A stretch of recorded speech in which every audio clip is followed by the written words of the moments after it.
नमस्कार दोस्तों। व्यक्ति को एक बुद्धि एक चित्त होना चाहिए। अनेक बुद्धि नहीं, एक प्रसिद्ध कहानी है।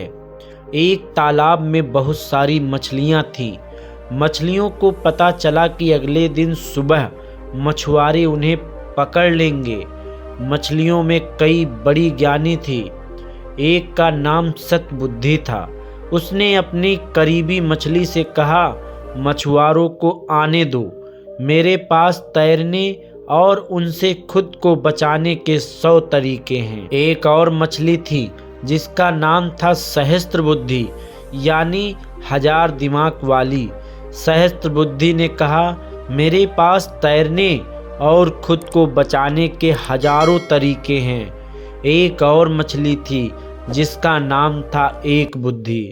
उसने अपने मित्र से कहा, देखो, मेरा एक ही मन है और वह मन मुझसे कह रहा है कि अगर मछुआरे अपना जाल फेंकेंगे तो मैं नहीं बचूंगी। इसीलिए रात के समय ही हम दूसरे तालाब में चलते हैं। और वे चले भी गए। अगली सुबह मछुआरे आए, अपना जाल फेंका और तालाब की सारी मछलियां पकड़ ली।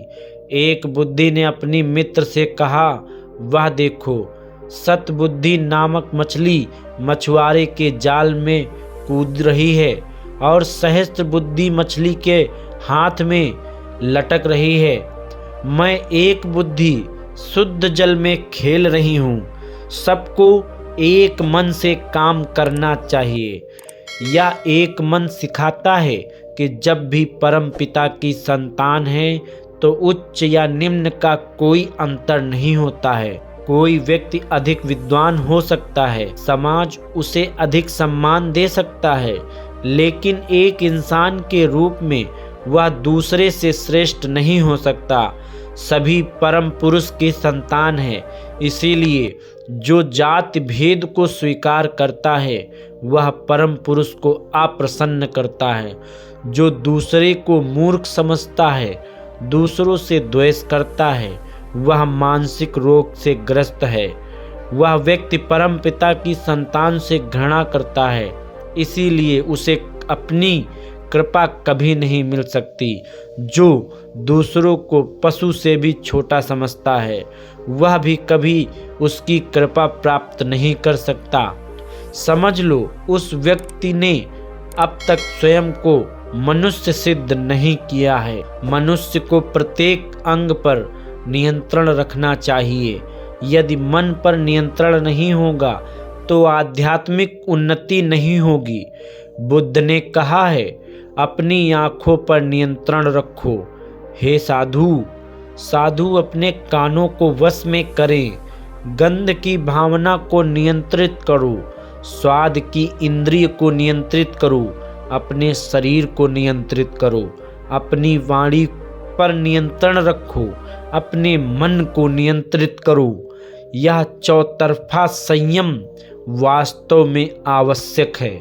जब आप खाते हैं तो आपको विचार करना चाहिए कि क्या यह संवेदनशील है, परिवर्तनशील या स्थिर है। भोजन करते समय आपको ध्यान से सोचना चाहिए कि इसका आपके शरीर और मन पर क्या प्रभाव पड़ेगा। तुम बकरी या ऊंट नहीं हो जो कि कुछ मिला और खा जाओगे।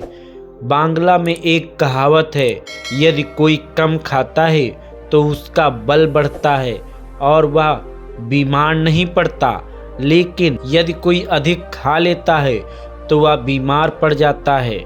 यहाँ प्रमिताहार और परिमिताहार दो चीज़ें हैं। परिमिताहार का अर्थ है कि मैंने बहुत ज़्यादा नहीं खाया और ना ही मैंने थोड़ा खाया है। परिमिताहार का अर्थ है कि मैंने थोड़ा खाया है लेकिन पौष्टिक भोजन किया है। आपके बीच सोच समझकर भोजन का रिवाज है। यदि आप उसका अनुसरण करते हैं तो परिमिताहार के उद्देश्य को पूरा करते हैं। दोस्तों, इस वीडियो का मकसद सिर्फ यही है कि अगर आप किसी कार्य को किसी विचार के द्वारा करना चाहते हैं तो आप उस पे 1000 विचार ना बनाएं, सिर्फ एक और दृढ़ विचार बनाएं। 1000 विचार में आप असफल हो सकते हैं, आप फंस सकते हैं, लेकिन जहाँ पर आपका एक विचार होता है, मजबूत और दृढ़ विचार होता है, वहाँ आप सफल जरूर होते हैं। और आपके खान पान का भी आपके विचारों पर बहुत असर होता है। इसीलिए आप जो भी भोजन करते हैं वह एक पौष्टिक और स्वस्थ भोजन होना चाहिए, क्योंकि हमारे खान पान का हमारे मस्तिष्क पर सीधा प्रभाव पड़ता है।